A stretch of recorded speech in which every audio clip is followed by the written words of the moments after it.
Good morning. I'm parked. Can you see? Oh, I thought that was the mountain. It's just a house. I'm parked up in a neighborhood that I'm looking at for one day maybe living, because the girl's got a dream.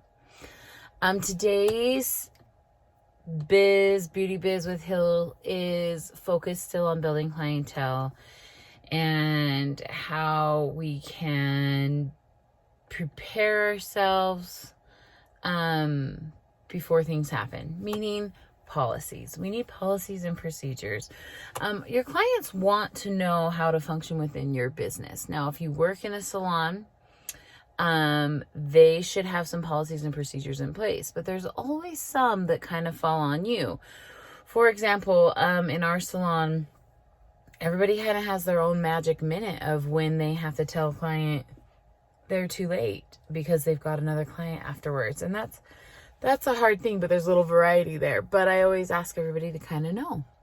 And if you can pull it off, then okay, what are your policies if you can pull it off? Like, I can pull it off, I just don't have time for nail art. Or I can totally color and cut your hair, I don't have time for the blowout, like things like that. So you got to kind of know policies and procedures ahead of time. So one of the first ones is, what is your way of getting paid? Do you take credit cards? Do you accept PayPal or Venmo? Does that work well with your accountant? You gotta ask these questions ahead of time. Do you take checks? What's your policy on checks? So make a little list for yourself. Like, what if a check bounces? How do I handle it? Should I have something posted? What's your late policy? So these are a little list I'm going to give you of things to think about for yourself. So, how are you taking money? What is your policy on payment? Like with new things like Venmo and stuff like that, you have to be, in my experience, pretty direct that payment is due at time of service. Do you take checks? What will happen if that check bounces? What about late policy? How late is too late where you'd have to reschedule? And do you have to still pay a fee if you're too late? Do you charge people a fee if they're too late? Do you charge a no-show fee?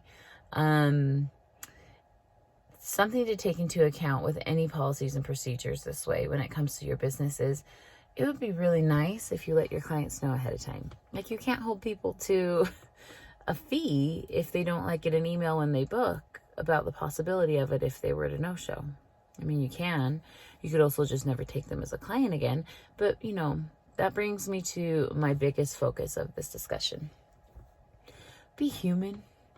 You guys, sometimes crap happens. Now, if people are abusing you, be a human who stands up for themselves and says, hey, and you don't have to fight, just like, hey, this isn't working for me because it is my job. So I won't be able to take you as a client anymore. That's also being human. But, when stuff happens, be human about it.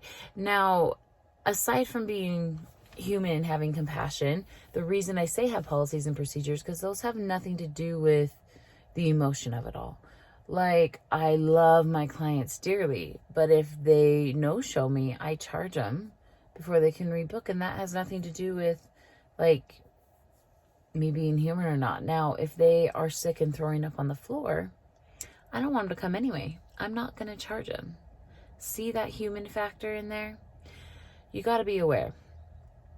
The other part of being human and policies that come into play with being late is going to be discussed in our next one, with building clientele, with being on time, and some things you can do to make sure you are, because if you're going to be a real stickler, they're going to be with you too.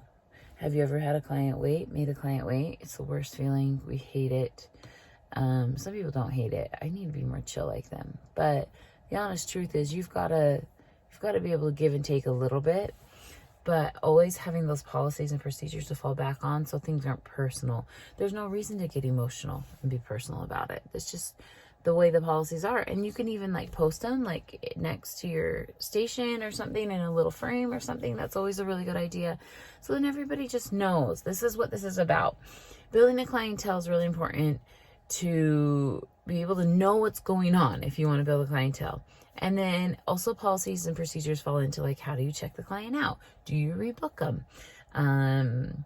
How far in advance do you rebook them? Do you rebook them for the whole year, or do you rebook them for a next one appointment, or do you want 2 appointments booked? Because when they're committing to you, you need to be committed to them.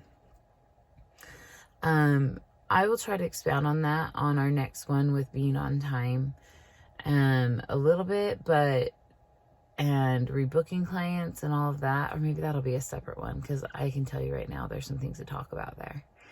And some like skills and some phrases you can use. So I'll make that a full separate little guide, because I know we're at past 5 minutes here. But hey, just take it into account. Think about it. What are my policies? What are my procedures?